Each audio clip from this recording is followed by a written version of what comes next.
महिलाओं से जुड़ी समस्याओं पर आज चर्चा करेंगे। पीसीओडी में अनियमित माहवारी या फिर बांझपन, लिकोरिया, इनफर्टिलिटी क्या है? इन विषयों पर बातचीत करेंगे क्योंकि इस समय ये बीमारियां बहुत तेजी से बढ़ रही हैं।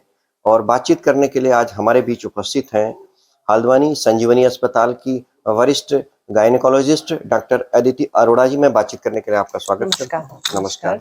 मैम, मैं सबसे पहले हम ये जानते हैं कि जो ये पीसीओडी है या जी, अनियमित माहवारी है, इस तरह जी। का, इसके बारे में थोड़ा सा आप बताएं कि ये क्यों बढ़ रहा है समस्या।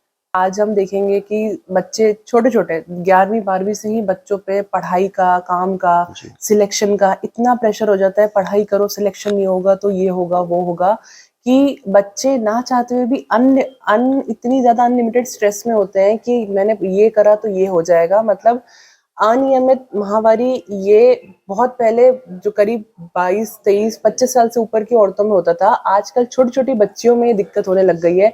13 साल, 14 साल की बच्चियाँ आती हैं, मैडम पीरियड सही से नहीं आ रहे।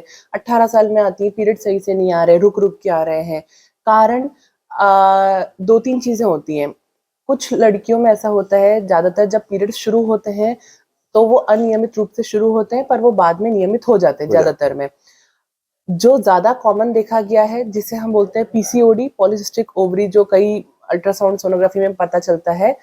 जो 11वीं, 10वीं, 11वीं, 12वीं में जो लड़कियाँ पढ़ रही होती हैं, उनमें ये समस्या आती है कि पीरियड्स नियमित नहीं आते। बहुत आएँगे नहीं 3-4 महीने, और जब आएँगे तो बहुत ज़्यादा हेवी ब्लीडिंग होती है। इसका कारण मुख्य तौर पे सबसे ज़्यादा अगर हम देखें तो वो रहता है गलत खान-पान और स्ट्रेस।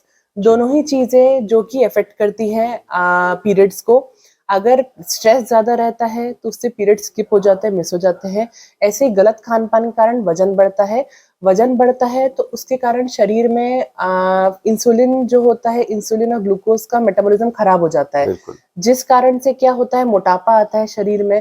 जैसे-जैसे मोटापा बढ़ता है तो होता क्या है कि जो अंडेदानी में छोटे-छोटे से अंडे होते हैं, वो बड़े नहीं हो पाते। वो बड़े नहीं होते, जिनको हम सिस्ट कहते हैं, पॉलीसिस्टिक, मतलब बहुत सारे छोटे-छोटे सिस्ट बन जाते हैं।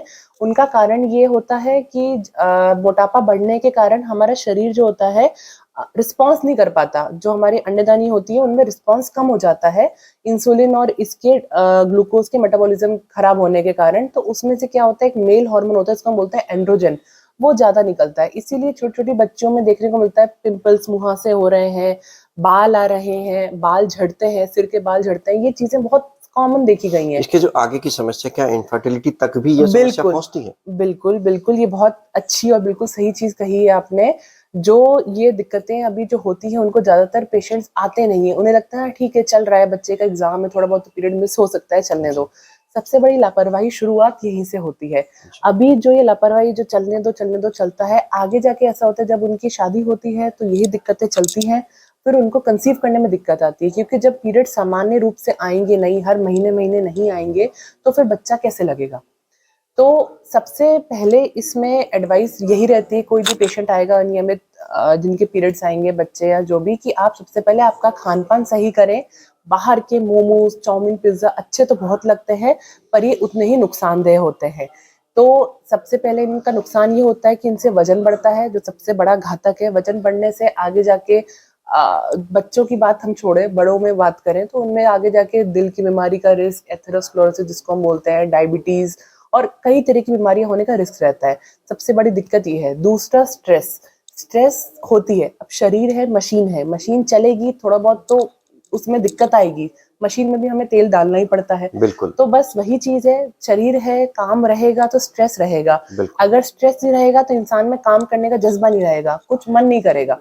थोड़ी बहुत स्ट्रेस होती है, पर उस स्ट्रेस को आपको मैनेज करना मैनेज सीखना है। करना आना चाहिए। बिल्कुल, बिल्कुल। बिल्कुल। और इसके साथ ही डाइट स्ट्रेस से आपका 80% अनियमित बीमारियाँ, जो अनियमित पीरियड्स होते हैं, ये सही हो जाते हैं, पीसीओडी जैसी समस्या शुरू हो जाती है। बचे जो 20%, उनका इलाज गोलियों से संभव है। वो गोलियों से, वो सारी चीज़ें, जितनी भी शिकायतें हैं, वो गोलियों से ठीक हो सकती हैं। यानी कि अगर कोई दिक्कत हो रही है तो टाइम पे वो डॉक्टर के पास बिल्कुल, पहुँच जाए, समय बिल्कुल, पर इलाज करा लें और ताकि वो बीमारी से राहत पा बिल्कुल, सकें। बिल्कुल।